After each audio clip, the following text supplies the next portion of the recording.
The forever method of most NFL teams. Copy and paste. Copycat. If someone's successful, do what they're doing. I think that's kind of like the motto in life. But that's also the motto for a lot of NFL teams. And that's kind of what this article today is about from stripehype.com.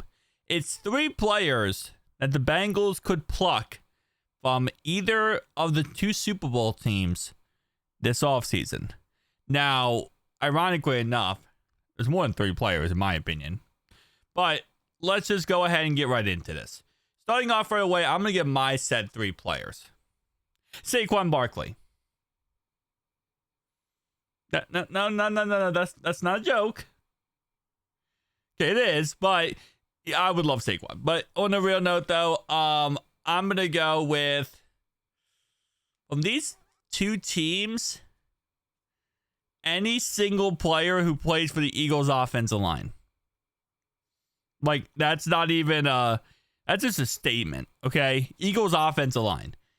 Now, the only guy who's available in the Eagles offensive line potentially would be Mekhi Becton, the old New York Jet, who obviously goes to the Eagles and goes from tackle to guard, and actually looks pretty damn good. He actually played guard in college, and he actually looks pretty damn good at guard. That's one player that I think we could potentially get. Obviously, Saquon's not on the menu here. Second option, I guess, on defense would be Josh Sweat, because he just is an option this free agency. Third option could be Samaje Perine. Bring back Samaje Perine. Now, Samaje Perine at this point, he's older than obviously he was when he played for us.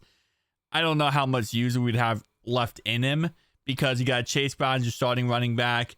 If we do keep Zach Moss and keep rocking Zach Moss, then, we draft a running back. There really isn't a spot available for Samaje Perine, even though he's a great pass blocker. But you already got 2 pass blockers on the roster. So if you bring him back, you're going to, in theory, go ahead and get rid of Zach Moss. So those are really the only 3 players I can think about. I mean, the Chiefs offensive line is a mess, but I know Trey Smith people have been talking about. But yeah, outside of that, really isn't anyone I look at those 2 rosters and go, yup, those 2 guys or these 2 guys I 100% I want from them. But let's go break down. Josh Sweat. Yeah, so that's what I figured would be the first player. Again, he is a really good edge rusher. Now there's a chance that the Eagles get Myles Garrett, which, oh lordy, that would be a very interesting situation to say the least. Myles Garrett on that Philadelphia Eagles defense is already freaking amazing. So Josh Sweat wouldn't be a bad idea. We do desperately need some type of guy who can get pass rushes to the quarterback outside of Trey Hendrickson, not named Trey Hendrickson. So would not be a bad idea. Listen, at the end of the day, you can never have too many pass rushers, and we need to get more and more pass rushers as this offseason goes along. At this point, if we're not going into next season with a list full of options, we're doing ourselves a huge disservice. And this is the offseason to get it right, man. This is the offseason to fix these things. We got a new defense coordinator. He knows what the hell he's doing. Not trying to say Lou didn't, but this guy, Al Golden, he's absolutely amazing. So we just need to get this figured out. Josh Sweat wouldn't be a bad option. It just comes down to the price tag. The really hard thing to do when a team wins the Super Bowl is pluck players from that Super Bowl roster.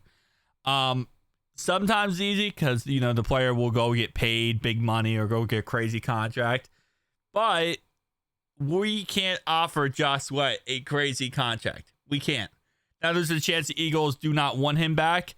But usually a player who just wins the Super Bowl, you're kind of in that motto of like, oh my lordy, we just did it. You're so ecstatic. You're so excited. You love the team. It's a brotherhood, right?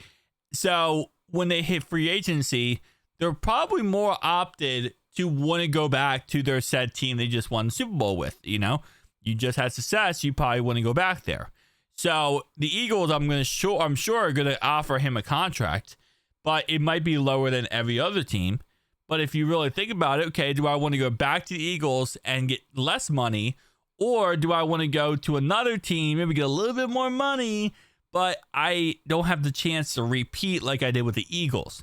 So there is that situation where I just feel like we're probably going to see him wanting to go back to the Eagles, and it's going to take a lot of money to get him not to.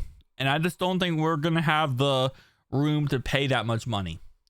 Zach Bond, linebacker, another option here.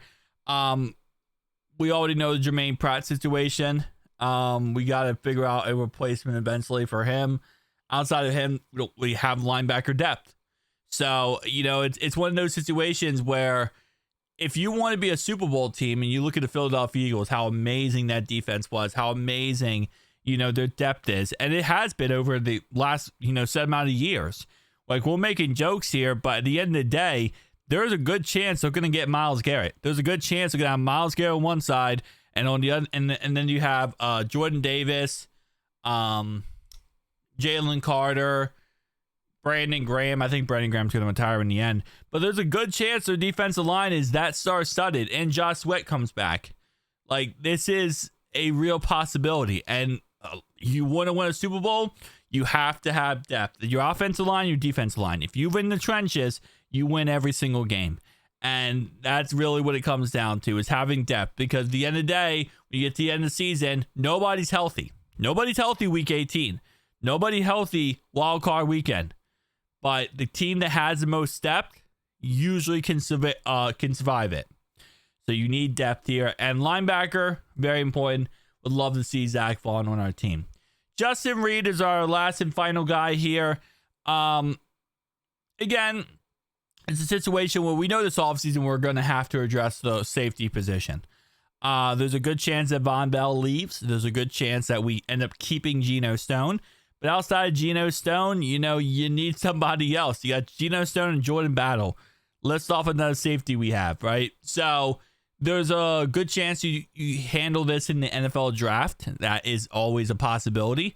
But outside of that, I mean, there really isn't a situation where you're looking at free agency this year and thinking, oh, yeah, here's the list of safeties I want, right?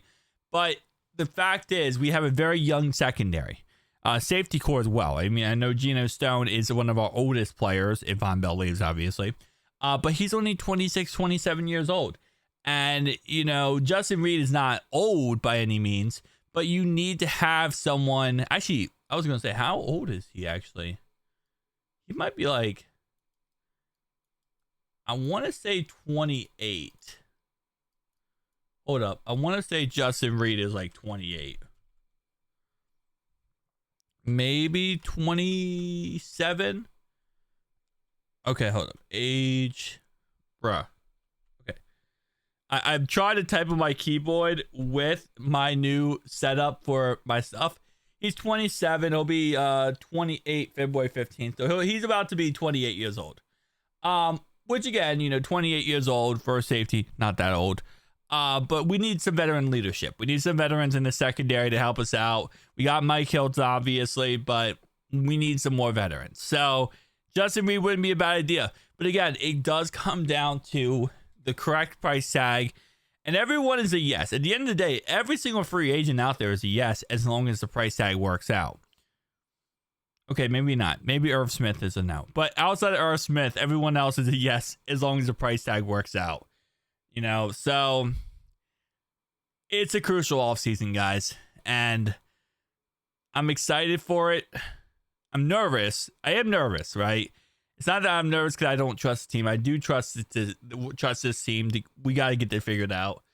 But it's a lot. There's a lot riding on this offseason. So let's go, boys. Who dey? Who dey?